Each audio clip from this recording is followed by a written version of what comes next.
and welcome to. Are we recording? Sorry, I can't remember if I pressed record. Yes, we are. We are recording. Oh, sorry, I didn't want to Recorded all of that. I didn't want to do it all, and then it's not recorded. Okay. Welcome to Health Oddity, the show that strips away the jargon and hype surrounding all things health and fitness to help you live a long, strong, and energetic life. Lining up at the bar this week, here's Peter Lant and James St. Pierre.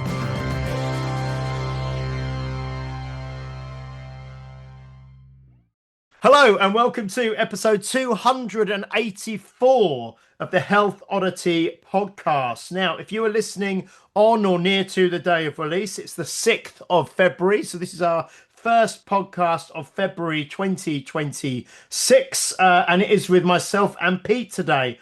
And we have got a few things that we're going to talk about. I mean, we did have...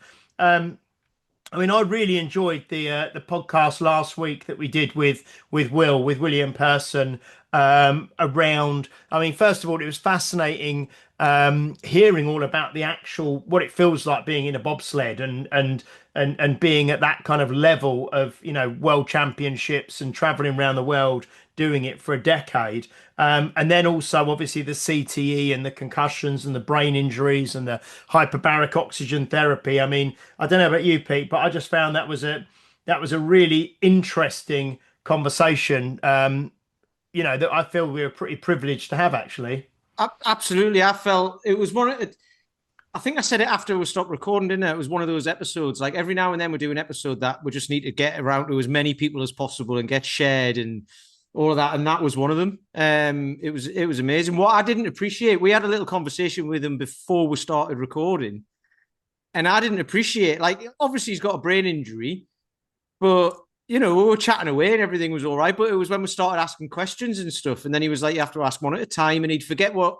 And I did the thing with Ghostbusters, and I took him away from what he was talking about, and I didn't really think about it. It went in my head like that.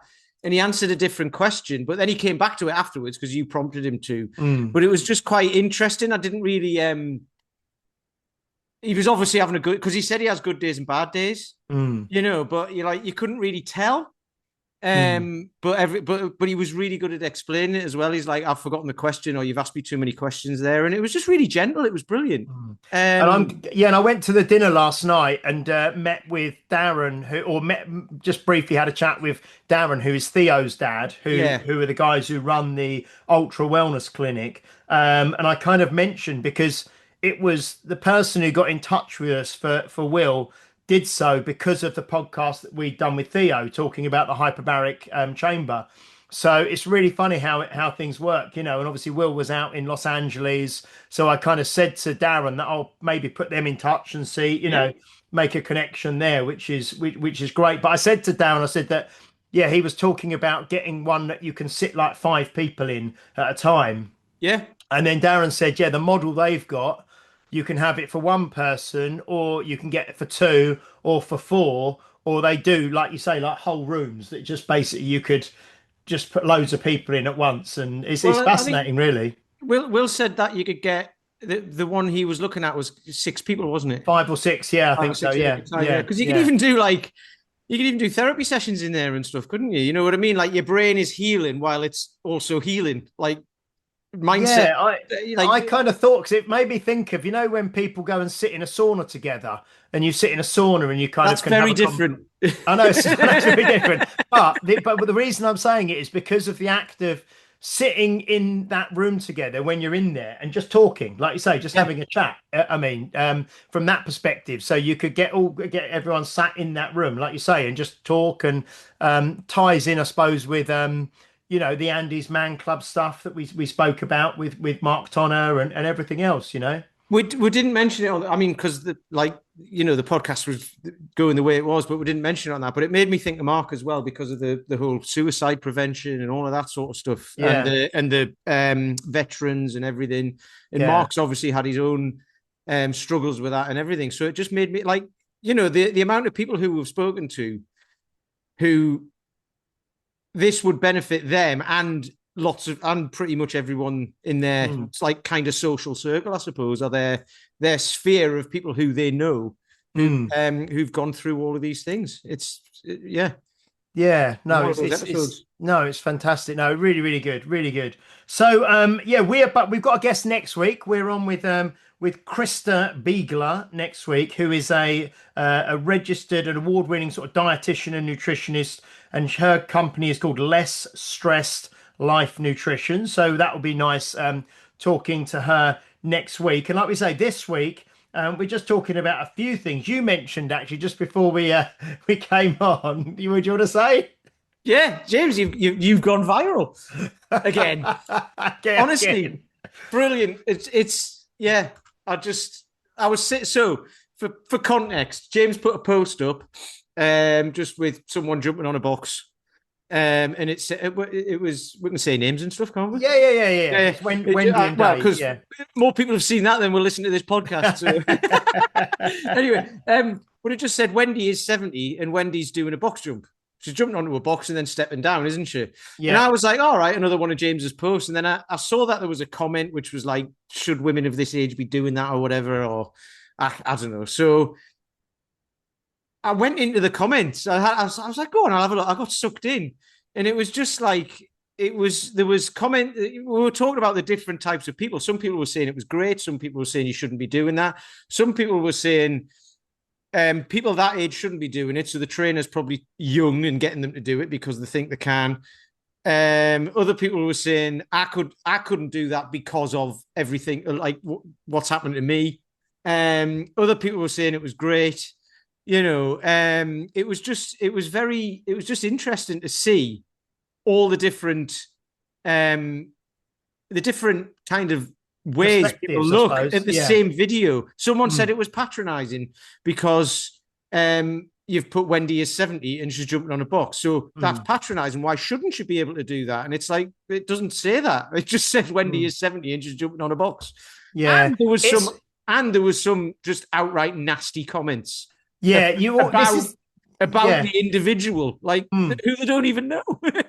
It's mad, isn't it? I had this like last year. I did one. It's still the most popular in terms of views video that I've ever done. But I've had this happen about 3 times now, where I do something and then where I'm just going to get it up while I'm talking here, where I do something, it just kind of, and I don't know if there's there is definitely like the algorithm gets hold of it and then it just develops a world, like a life of its own. But the first one that I did like this was last year, and it was with a friend of the show, Edith. Oh, yeah. And it was a simple, she was getting down onto the floor and getting back up again. And that had 3 million views. Now, I put them on Instagram and then they go on to Facebook as a reel. And Facebook is where it just seems to, I don't know if it's because that's the age of the people that I'm dealing with more go. But Facebook just takes off and they don't really take off on Instagram. But that one from Edith had 3 million views, 38.7 thousand likes, 2,000 comments, and obviously like hundreds or thousands of shares. And then I did another one, but I'm going to go somewhere with this because and then I did another one which was with Dave Roscoe, who was in this video as well, which had 1.7 million views and 12.7 thousand likes, 604 comments. Now this one that I've done, which has only been up for a few days, the most recent one at the moment as we're recording has 1.9 million views, 8.1 thousand likes, 412 comments and whatnot. Now the reason I say is because there's 2 people in the video. There's Wendy, who is 70, and there's Dave, who is 75. And this is just this kind of, I don't how long is the video, by the way? Oh, and the videos are really short. They're like, it's like 20 seconds. Usually like 20 seconds or less. Yeah. So, but they're usually showing something very, very simple. Like one of them is, like I say, Edith getting down onto the floor and getting back up with her hands behind her head. Yeah. Yeah. So I remember that one. Yeah. So she's getting down. And the one of Dave is stepping down and going down into a sort of stepping back into a lunge and then sitting down and coming back up to standing without using his hands. And then the one that we're talking about is just Wendy's jumping onto like a 12-inch box, a soft plyometric box, and Dave is jumping onto a 20-inch one. Now, the thing I don't like people talk about I don't want to get too serious, but like kind of like misogyny and the patriarchy and sexism and all this. But I really see on Facebook, it's really toxic towards the women that I've put on there. Like Edith, there was some lovely, like you said, there's some lovely comments. The Really one nice. about the one with Edith on, I felt like I don't know how do I feel about this, because it's obviously a person in your gym. Nobody Yeah. knows who they are. Yeah, They're yeah, they're an obscure person. They don't want to be all over this sort of stuff. yeah, But then some of the comments are really nasty, like really yeah, nasty. yeah. And Like they're you would and not they- say that no, you in wouldn't say it to real- anyone. But the thing is that the ones with Dave, no one has written like nasty personal comments on. You know what I mean? Yeah, And then fair the enough, video that's just come out with Wendy and Dave, no one's written any nasty comments around Dave. But No. they've said like to Wendy looks like 90 years old or looks far. Which she doesn't. She doesn't. She's 70 years old and she's jumping. It's Yeah. just there's just a nastiness around. And I was sitting at this dinner yesterday. I know this is kind of off topic and it's not really. No, it's no. but- You're saying about it being serious and everything. I find it. You're right. I find it interesting. Mm. Like yeah. Carry Yeah, on. because I was sitting next to a guy yesterday at the dinner who runs a marketing agency, and I know him quite well, and we were chatting, and I sort of said, "Oh, I've got this video that I put on," and I said, "If I knew what could bottle that formula, because it as well, like in the last sort of 24 hours, we've probably gained about 1,000 followers to our Facebook page." But the problem is that a lot of them are like in America and they're not gonna. I did have a lady message me from Florida yesterday and say, "Oh," she goes, "I was getting really excited, but then I saw you were in the UK." She said, "Oh, if only you could come to Florida because there's a massive retirement community here, which Yeah. would be amazing." And I kind of said, "Oh, well, I'm sure Florida's much better this time of year than England, but thank you so much for messaging me and whatnot." And like you say, someone else said, "Oh, it's a shame you're not nearer me," and stuff, which is great. So you get some really nice stuff. But I said to him, I said, the problem is the things that really go viral, and it from just the stuff you see, it's where there's like a conflict, or it's where there's like strong opposing views, and it's where, like you say, some people were like, "Oh, that's fantastic, good on you. I wish I could do that." Other people just kind of said, "Well, I can't do that, and here's a list of reasons why I can't." One person wrote on there, "Oh, if she's got arthritis, that's not good for her knees." And then I think Has she? no, and I just Exactly. responded, Well, there you I go. just responded because I just ended up having a bit of fun with it. I just sent one back and said, I said something like, "Well done, Sherlock," or something Yeah. like that, Because Yeah, you yeah. just think people are just putting stupid things on there. And one person said, "Oh, they should jump down as well because that's where all the benefit is in bone density." And they quoted this doctor, and then I said, "Well, thank you for sharing your opinion." I said, "I've been doing this for 27 years and I've actually seen a number of people injure themselves jumping down. So I get people to jump up and step back. And that's what I've been taught. And that's what I find is safer." And then they come back at me. What did they say? "Read the research. It's much better to jump down." And then I nearly did an explanation, like, because Dan John sort of says, you got to weigh up, obviously, the risk and the reward. What's Yep. the potential reward from jumping down?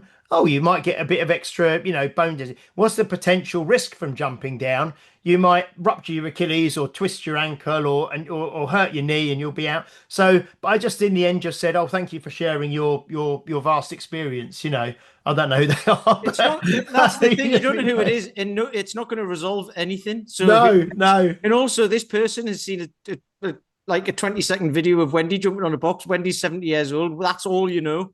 You Yeah. don't know her medical history. You don't know anything.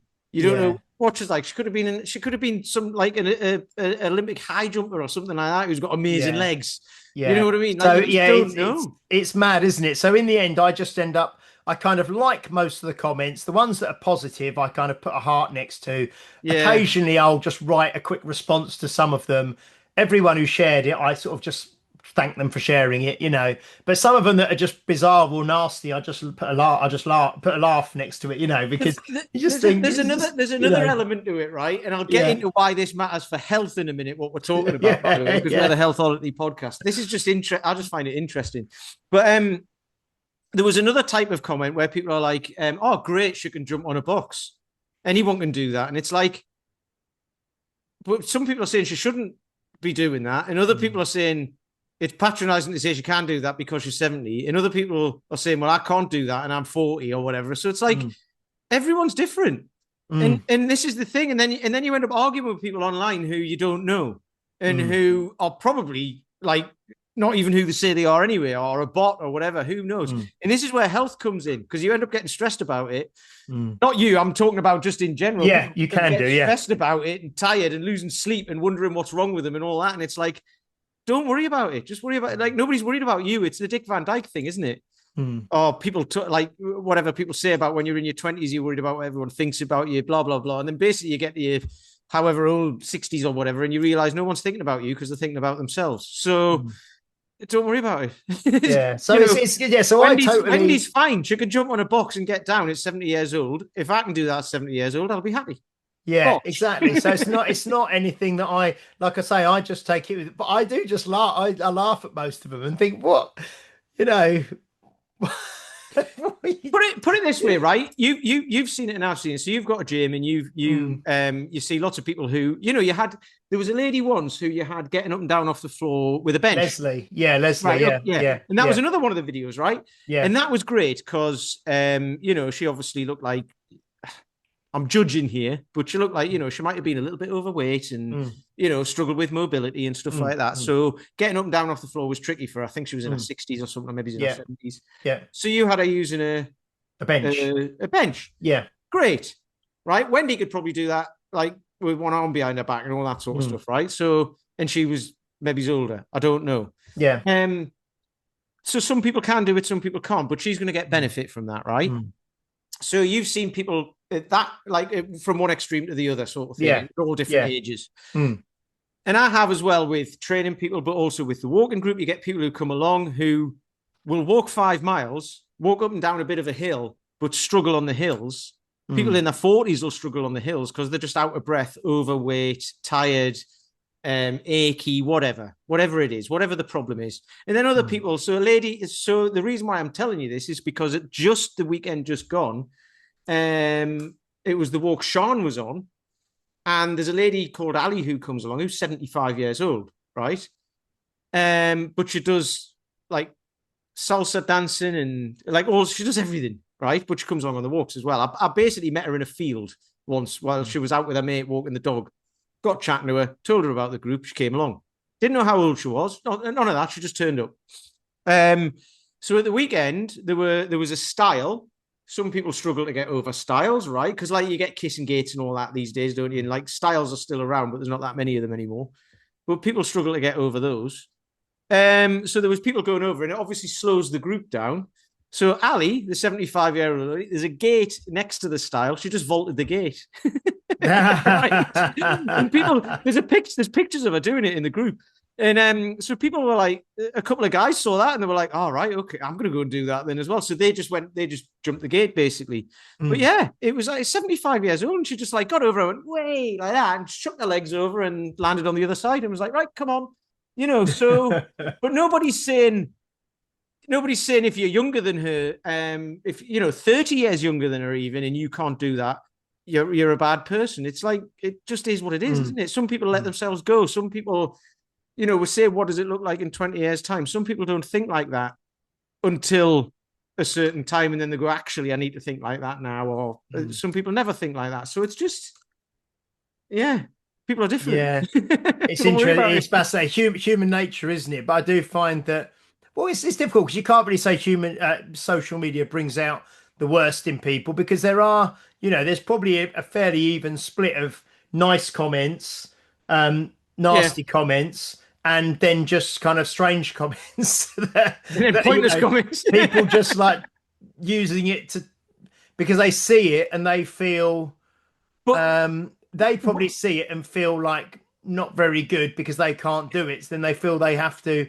write a justification as to why they can't do it, even though no one knows who they are, no one knows who I am. It's strange. Like, Well, the way I look at it as well is the comment isn't about Wendy. It's about the person. Oh, it's about the person, isn't it? So yeah, 100%. it doesn't matter. Like it's fine. Yeah.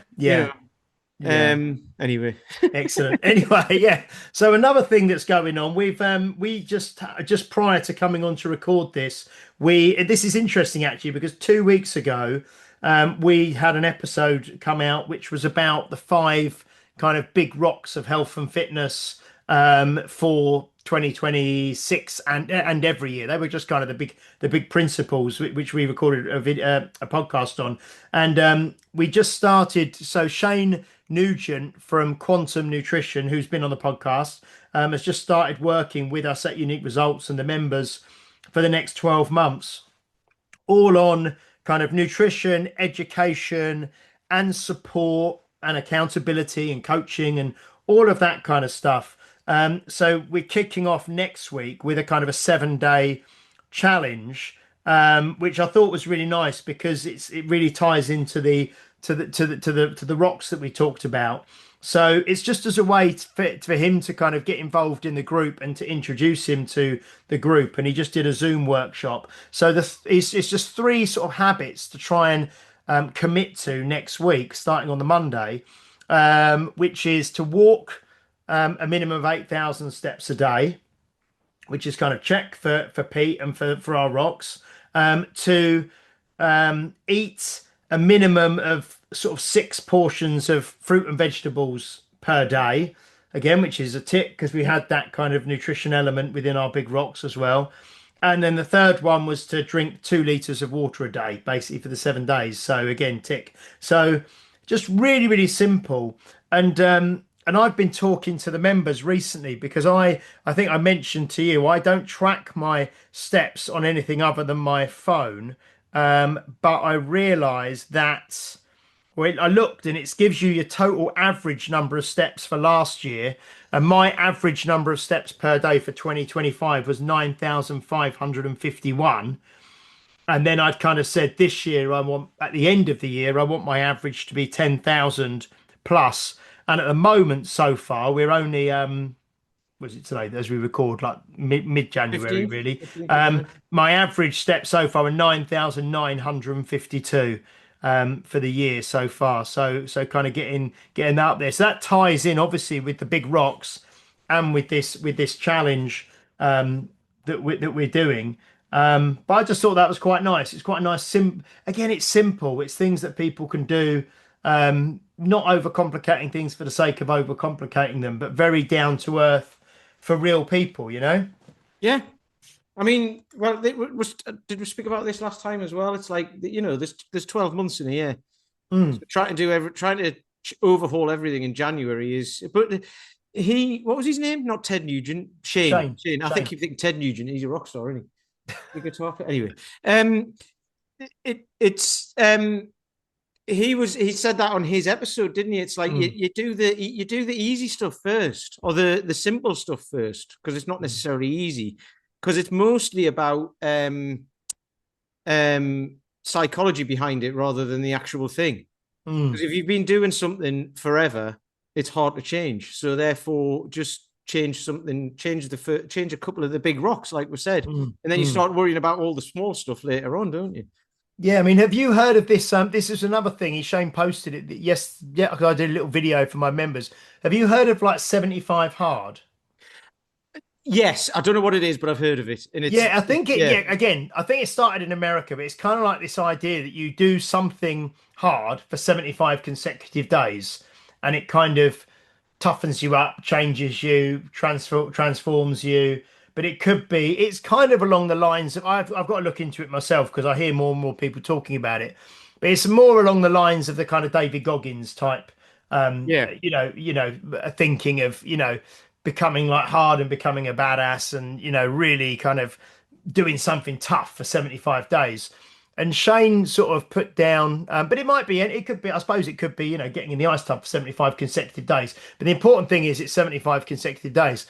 And what Shane sort of put was controversial. He wrote something like controversial. He goes, 365 moderate is better than 75 hard. Yeah, Yeah, and then yeah, I commented and said, yeah, I said one of our training principles at the gym, which is up on the wall, which I think was from Dan John, anyways, is consistency beats intensity, and that's yeah. basically the same, and it's what we say all the time on here, isn't it? That is basically summed up as that, I think. You see, this goes with the big rocks, I think,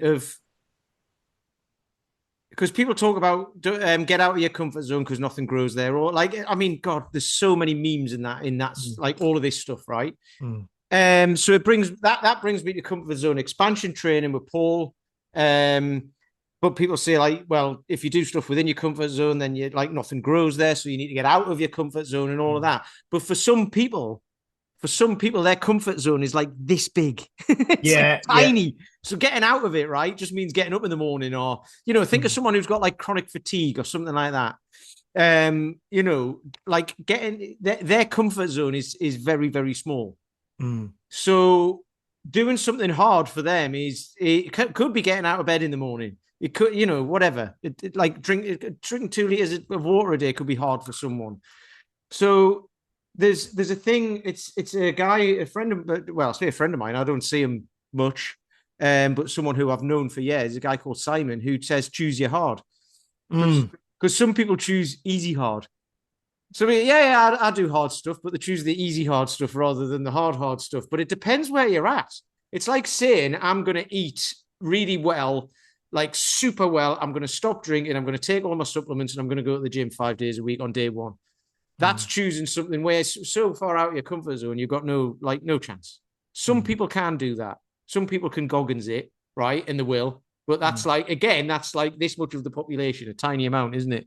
So for me, it's like, I'd say start within comfort, but go towards the edge of your comfort zone, a bit like the comfort zone expansion thing, because it's like beginner's gains as well. There's that involved in it as well, isn't there? So then that would grow, and then you just start to like do something slightly outside of it, to cool showers, whatever it is, walking a bit further, jogging, whatever it is, lifting a slightly heavier weight, like all of those sorts of things. And then once you've done that for like a year, then you can start to go, right, I'm gonna set a target of a half marathon or a strongman. You did this with strongman. I saw a video about you earlier, actually, that Paul had shared. Oh, okay. You started out just getting stronger, didn't you? And like with Paul, after whatever you said, 10 years of plateauing. Yeah. You started getting stronger, and then you started to do the strongman competition. You didn't go to Paul and say, I want to do strongman competitions, make me stronger. You were like, I want to get stronger. And then as you did, you were like, right. So the next thing out, like slightly outside of your comfort zone, and the hard thing was to go and do that, wasn't it? So, but you did the basics first. Yeah, it's interesting. I've just started this week as well, literally not today. So yesterday and the day before, I've gone out and just started to do a bit of running again. Now, I think when we had Sam, it's not Sam Pop, but Sam Pop running, but Samuel Stowes, was it? From Australia. Yes. Sam. I went out a couple of times after that, and then I talked about it on the podcast. I was a lot heavier. I'd not ran for a long time. And I had a couple of like niggly injuries that happened. I tweaked my kind of Achilles on my right, and I had like a bit of sort of plantar fasciitis on my left, not at the same time, but kind of within a little bit of time. So I never really built any momentum up, because I'd kind of do a few sessions, then something would happen. Do a few sessions, something would happen. So I went out this time 2 days ago, and it's chucking it down with rain. I hadn't realised, but I got dressed and I went outside, and I realised it was raining, and I thought, well, I'm changed now. I've got to go and do it, So all I did was I went to the fields. I walked to the fields around the back of my house, which is about maybe a 6 or a 7 minute walk, just as a kind of warm up. And there's a big sort of field that's probably got a couple of football pitches on it. So I just ran, I mean, very slow jogged, one length. The length, which is maybe around 130-ish meters, turned and then walked around, say, 60, 70 meters, and then turned again and ran, jogged 130 and so on. And I did that a few times. And then I gradually kind of put in a few little slightly faster runs, little fartlek type things where I'm just for 10 strides, I opened my stride up a little bit. And then I kind of thought, right, okay, that's enough. And I just came back and I didn't do too much. I kind of kept it because I thought, even though it felt okay, I thought I don't want to do too much today because I don't want to hurt myself and I want to be able to do it again tomorrow, you know. And then yesterday I took Bella, my daughter, out, who's 9. Well, I said it's quite good. I said I'm going to go. She's watching a lot of like wrestling now, like WWE wrestling on Netflix. She loves it, and I watch it with her because I used to love it as a kid. And she said, "Oh, can we watch some wrestling?" I said, "Oh, well, I'm just about to go out for a run." She goes, "Oh, can I come with you? Can I come with you?" I was like, "Yeah, of course." So we both got changed. So we went out. We went over to the field, and then we did similar yesterday. Again, just really. I mean, it's like I say, it's probably a 6 or a 7 minute walk round there, and then I must be on that field for no more than 20 minutes at the most, you know, and then a 6 or 7 minute walk home. But it was really funny because she's 9. She weighs about how many I think she's probably less than 30 kilos, you know, what she weighs. And we were jogging, and then I was saying go, and then we'd have to run sort of fast just for a bit, and then I go and jog, and then we'd we'd jog, go fast, jog, and then we'd walk for a bit. And she's so much faster than me, and I just couldn't move. She's just gone, you know. But it was great, you know. So that's again that kind of, the reason I say that is that that kind of reminds me of what you were talking about. That again, it's all the comfort zone expansion thing. It's not going so hard that I'm gonna injure myself or ache too much that I can't do it again. Do you know what I mean? It's just starting just to try and put together 2, 3, 4, 5 sessions, so I start to feel better, you know, with it. Because I've signed up for one of these Nuclear Fit things, you know, this year, which is sort of like an outdoor. It's not an obstacle course race, but it's 6 1K runs with sort of like exercises in between out on a field. So it's not a high rocks because it's all outdoors in fields. But it's kind of, you've got tire flipping and carrying things and stuff like that. So, and a shout out to Steve Bush, because we mentioned him a couple of weeks ago, I think. We said he was going out to Orlando to do the Disney Marathon. He actually did the Disney Marathon, and he stopped. He said he said I think it took him about 5 hours 45 to do it.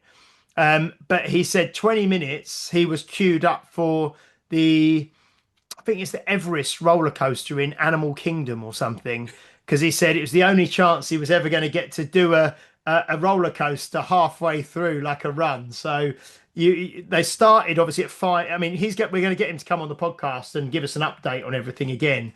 But he started at 5 a.m. in the dark. Obviously, all the parks are shut, and he did the whole thing. And like I say, this one ride was, or probably a couple of rides were open, and people who were doing the marathon could jump on and do a ride and then carry on. So that's quite incredible, isn't it? I think. I didn't even know that was a thing. Yeah, I know, I know.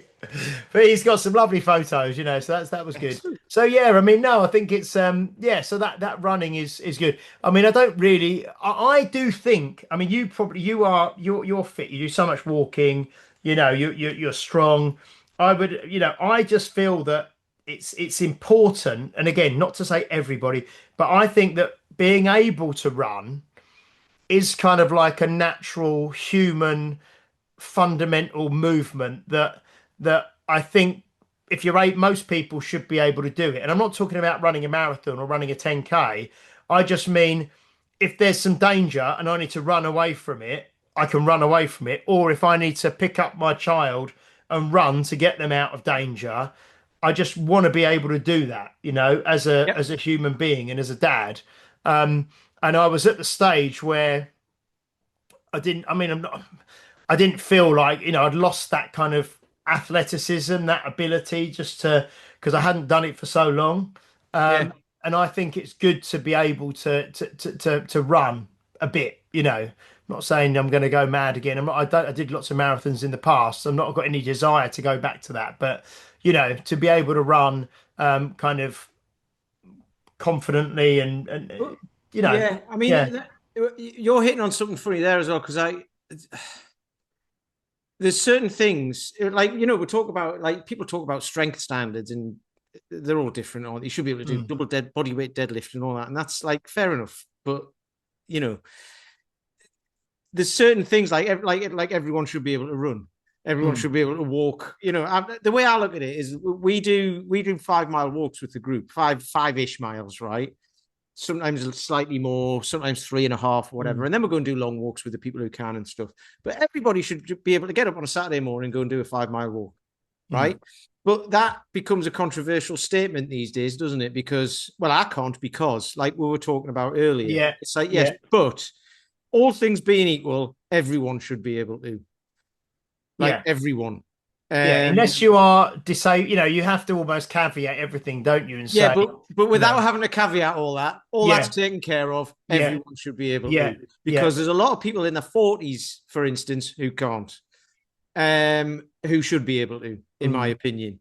So, and I'm not saying they're bad people if they can't and all that, but it's like, well, do something. If you can't and you should be able to, then do something about it. That's the thing, right?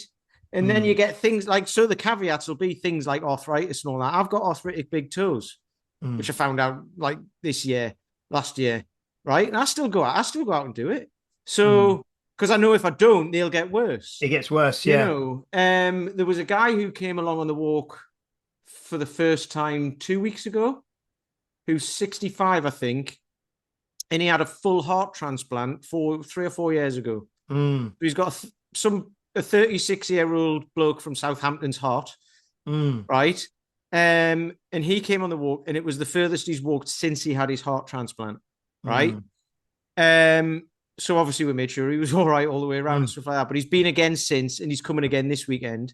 So if he can do it, I mean, it's like it's and then actually we had our oldest guy join us just before Christmas. And he was 85, and he had a quadruple bypass like 6 years ago or something. Wow.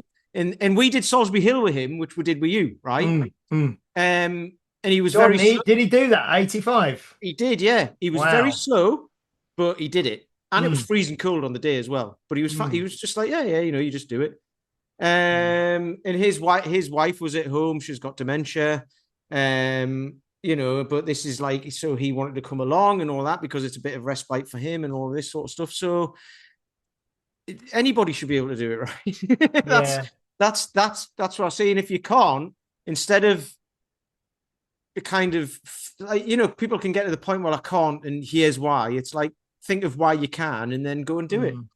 So it's as well about the, like if people fall on the floor, I want them to be able to get up, again, take all the caveats away. But if you fall over, you should be able to get yourself back up, to it,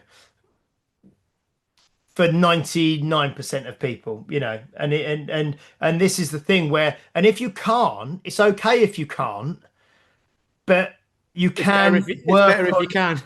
No, what I was going to say, if you can't, because some people say, well, I can't do that. And then there's a big, long justification as to why they can't. But if they can't, and there's nothing physically, stopping them being able to do it with work and with training and with maybe, losing a little bit of weight, improving mobility, getting stronger, that could be the goal. The goal could be, it doesn't have to be running a sub 30-minute 5K. It could be, well, at the moment, if I fall over, I can't get up, without help. What's out of your comfort zone? Getting onto the floor and back up again. Yeah, I'm going to work on that and get myself able to do it, I think is a really, really worthy goal for lots of people, who are maybe in their 70s, their 80s, their 90s, I had an insight into that this morning, a little panic, because I'm doing Bulgarian split squats at the minute, right? Yeah. Obviously at home. So I've got one of those steps from IKEA that everyone's got, right? That you just bolt together, and it's like a little step. It's got 2 steps. It's like it's got a thing on it and then a step up to it, right? Okay. So I use that, but I have to put it on a bit of carpet because I've got a wooden floor. The wooden floor isn't level. So I've got a little bit of carpet that I put it on, then I have to put a kettlebell behind it to stop it wobbling and all this sort of stuff. Right? And because it's wooden, I've got to put my socks and a slipper on because it hurts the top of my foot that's resting on it. Right? It's a bit precarious, right? Yeah. And I had two 16 bells in the rack position, and I went down into the first squat, and my foot wasn't quite on the step properly. Yeah. So my knee just went onto the floor, and I knelt down. So I was in a half kneeling position with two bells here that I can't put down because it's a wooden floor. So I had to figure a way to get up. And I managed with one slipper on and a sock. And I managed to do it. What I didn't panic, but I got to the bottom. Like when I was sitting there, I was like, I've got to get out of this now. I just had to figure it out. And I managed to do it. But that's one of those things, you end up in positions that you don't expect. Because I've been doing this for a few weeks now, and this is the first time that's happened, and I just had a bit of a lapse of concentration or whatever. But that could be the difference between lying on the, I could have been lying there till Sean gets home. Yeah. So that could, that's the way I look at it. Yeah. Yeah. No, it's and I think the thing is that, but looping back round to the video we talked about at the start, where you've got all these people making kind of, not all these, some people making nasty comments and saying, well, you should be able to do it, you got to be able to do, it's kind of, it doesn't matter where you're at or where you're starting from. If you are in your 50s, your 60s, your 70s, your 80s, you can improve, and this is the thing. It's kind of, you can improve things, and it's just hopefully doing the simple things that we talk about every single week on here, with the steps, with the food, with the nutrition, with the sleep, with, the mobility stuff, with everything that we talk about. Everyone can get better, and it doesn't actually take in many ways, the worst state you're in now, that there's a lot of low-hanging fruit there. It doesn't take a lot to actually start to feel a lot better just by doing small amounts, so it's well, it's like you were saying, and I mean, I don't know if it's a human nature thing or whatever, but a lot of people, it's the way a lot of people go of like, well, here's a list of reasons why I can't do that, whatever that is. And you like you said a minute ago, but it's like, okay, so what can you do? And let's start that's where you don't start with what you can't do, you start with what you can do, and then it's like, right, so here's all the things you can do, and then how do we progress those? So I can't, if I'm lying on the floor, I can't get back up onto my feet. Okay, what can you do? Well, I can sit up. Right, perfect. That's a better position to be in, because then you can shuffle your way and sit against a wall or something, right? Okay, we'll start from there, and then you can start to try and get up onto your feet. You know what I mean? So it's like everything has a progression, doesn't it? Exactly. No, that's good. Well, that's good. That's an interesting conversation there. We covered quite a lot actually in the end. We covered, we went quite deep with the video thing and the human nature, around that. I've got one more thing. That's since you mentioned Achilles injury, right? That program on Channel 4, the SAS thing, where I've never watched it, but I'm aware of it. Yeah, we've watched them all, right? I watched the first few series, and it was like a bit different and all that, but it's all the same stuff now. But Sean loves it, so she just watches it, right? But Graham, they've got a celebrity one, Australians against British people, right? And they've got like basically everyone on the Australian side. There's an Olympic swimmer, I think, and a cricketer, and then everyone else was in Home and Away Neighbours. Okay. But they've got on this side, there's like a couple of like reality TV stars and stuff like that. But they've got Graham Swan, right, who's like ex-cricketer, who goes on about how old he is, right, these days. He's 46. And I'm like, but he came out, so he got he damaged his, like, the nerves in his hand or something like that during his career, which is what ultimately ended his career. So he gets pins and needles and stuff. And they were having to do a thing where they were carrying a stretcher with a casualty on, and it was like, it was difficult for him. And they were doing the little sound bites where they were talking away to them, and he said, I think my upper body strength is going to be my Achilles heel. And I just thought that was one of the best I've ever heard.